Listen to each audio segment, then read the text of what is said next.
I'm Pamela Althoff, State Senator of the 32nd District, which encompasses most of McHenry County and a little bit of Lake.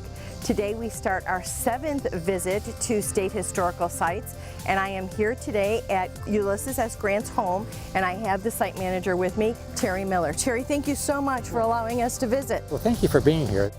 So, Mr. Miller, Terry. Yes. Part of the reason for the series is also to explain to our viewers how important historic sites are to the overall economic viability of local places. So how many visitors would you say a year you get here at Grant's home? We get about 80,000 visitors a year. It's the most popular site in Galena, there's no doubt about it. And then we have so many visitors that come after hours or on the days that we're closed and walk around. So we have a lot of visitors, probably over 100,000 I'm sure come and visit.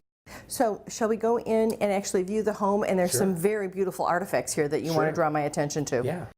Terry, we're now looking at the library, which is the largest room right off the front door. Yes. Can you tell me about how this room was used and then some of the very important artifacts we would find in the room? Absolutely. General Grant would use this. He would often meet his friends here during the campaigns of 1868 and 72. He met his political advisors in this particular room. The Bible and Fable is interesting. That's Mrs. Grant's. It weighs about 15 pounds. Her name's inscribed in that. That was given to her when they gave the home to him in 1865. Also interesting, this John Rogers statue over here. It's Lincoln sitting down, Grant standing on the left, and Secretary of War Edwin Stanton on the right-hand side. The Grant cigar stand over there, his initials. His famous, cigars, yes. He smoked between 15 and 20 cigars a day during the Civil War. Prior to the war, he smoked a pipe. During the Civil War, that many cigars. Main reason to cover up the stench of death. I mean, we can sit and watch Civil War movies all day long until the cows come home. The sense we have no grass is a sense of smell. So it gave these men a little bit of reprieve from that. The painting above the fireplace, that depicts Grant being given the commission in March of 1864 by Lincoln to be the commander of all the Northern Army there, which he held that rank until till the war ended in April of 1865. And that's Congressman Washburn on the left-hand side. A powerful man. He had 3 brothers in the Congress at the same time. So I oftentimes say these 3 men saved the Union. Congressman Washburn carried the legislation through the House. President Lincoln carried the whole legislation, and President Grant out in the field. So these 3 Illinois men were very responsible for ending the Civil War. And so now, Terry, we're in the parlor, and this would be the room where the family would gather and they would entertain guests. And it's usually, my understanding is at that time, they would also display important items to be conversation starters. We've got a couple really nice items in this room on display. Yeah, the vases on the fireplace were given to the Grants by the King of Bulgaria, so those are very collectible. See the seashells in each one of the corners? Yes. Those are very popular too. It meant that you were affluent and were able to go to one of the coasts. And how long was he on that tour? How long was he? 2.5 years, and visited almost 40 countries. I think it was actually 38 countries, and they were treated like royalty. They were greeted by all the heads of states, kings and queens, stayed at the royal palace with the Queen Victoria, and they were just very well respected on that world tour. And you had told me just previously about the renovations of this room, the furniture as well as the carpeting. Yes. Yeah, the state in 1955 did major renovation for this home. It really kind of got in disrepair after 95 years of being built. So they did major renovation. All the furniture was reupholstered in the same fabric that it was. The upholstered in black, that's a combination of horsehair and silk. A very durable fabric, very commonly used in that particular time period. This was actually President Grant's favorite chair, that green chair. He liked that chair so much, he took that to Washington with him when he was elected president, brought it back 8 years later. So it looks pretty comfortable. Before I retire, maybe it'll be the day after I retire, I'll sit in that. Otherwise, I'd probably get fired. So, yeah, the painting above the fireplace, that's interesting. Grant, and after their world tour, that 2.5 years, they arrived in San Francisco by ship. They brought a train back to Galena, which was took about 6 weeks to get back here. Normally, it's about 6 days to get back here, but they were stopping, meeting people along the way. He stopped in Sacramento, and that's where this painting was done. A gentleman from Monroe, Wisconsin, which is about 50 miles away from here. He'd moved his studio out west to, as many people during that whole western expansion. They say Grant sat for that for about 6 hours. That was the heaviest Grant was in his life. As an artilleryman, he was not very heavy. He weighed between 135 and 145 pounds. But this painting, he weighed about 190 pounds. He was 5'8", but he was about average height and weight for that time period.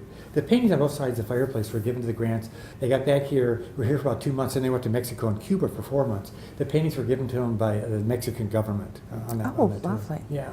90% of all the furniture is all original when the home was built. All the carpet and all the wallpaper have all been replaced through the years, and not necessarily for the patterns that were here. But this one was in 1955. The state took painstaking care to make sure we had the right one, particularly in this room, because this is where Grant would have met all of his visitors the day after the election. So this was actually weaved in the same loom in England that the original carpet was made in the 1860s. On the same loom? Same loom. Never happened again because a fire broke out like a year later and burned down the factory there. So. And now we are in the dining room, and this is important because we just had a little off-camera conversation about the family.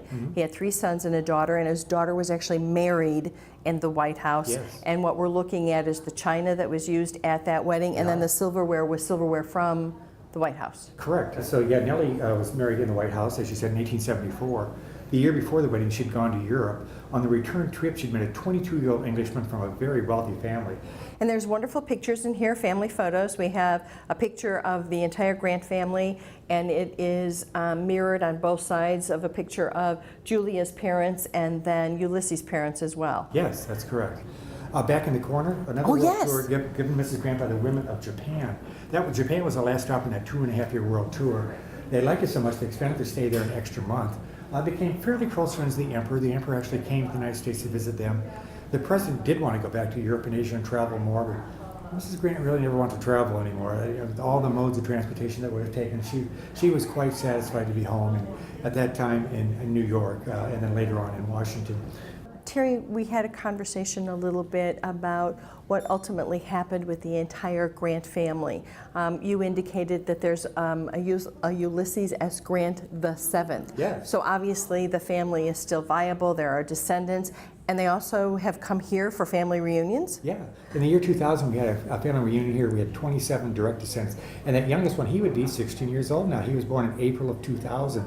The 6th and the 7th were coming back, but then the 7th got a little sick or something. The baby got sick, so they never came back for that June reception. So the name carries on, which we're happy about that. We keep contact with about 25 of the descendants. You also talked about how actually this structure became property of the state. The 4 children actually donated the home back to the city of Galena. Do you want to finish that story for me? Sure. The house was actually built in 1860. Grant was given to him in 1865. He owned it the rest of his life. He died in 85. Mrs. Grant died 17 years longer. She died in 1902. Then in 1904, their 4 children gave this house to the city of Galena to be kept as a memorial to their parents. The city fell in rough times in 1931 and gave it to the state of Illinois. So Illinois Historic Preservation has been operating it under that name since 1985. Before that it was Department of Conservation. Thank you. We're in the kitchen. You just pointed out the Galena pottery to me, famous Galena pottery from the area. They started manufacturing it in 1843, went all the way to 1893. Wow. Very collectible stuff, very sought after. Commands a very good price today. Nice, and it's a nice display here to see, but it's not original to the home or to the Grant family, correct? No, there could be a piece or two there, but when they moved from here in 1881 to New York City, they took a lot. They left all the furniture, but they took most of their smaller pieces, thinking they wouldn't need them here. When they came back for periodic visits. Unfortunately, they never came back because he died a couple years after that, or 4 years later. And this is a typical kitchen of the time. So we have a stove, we have a zinc. Yes, very good. Well, you're teaching me, I'm listening.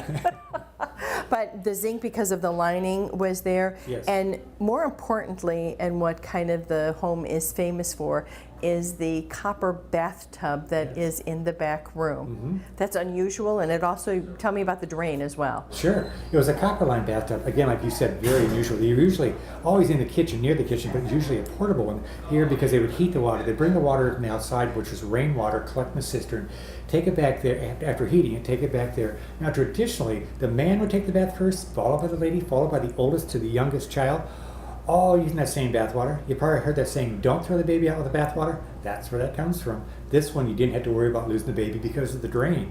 It just drained out back in another neighbor's yard.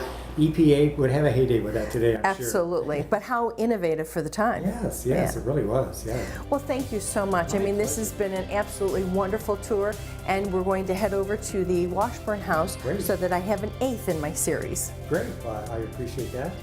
Thank you so much for stopping by today. Absolutely, thank you. You can find more information about all the Illinois historic sites on their website, which is illinoishistory.gov.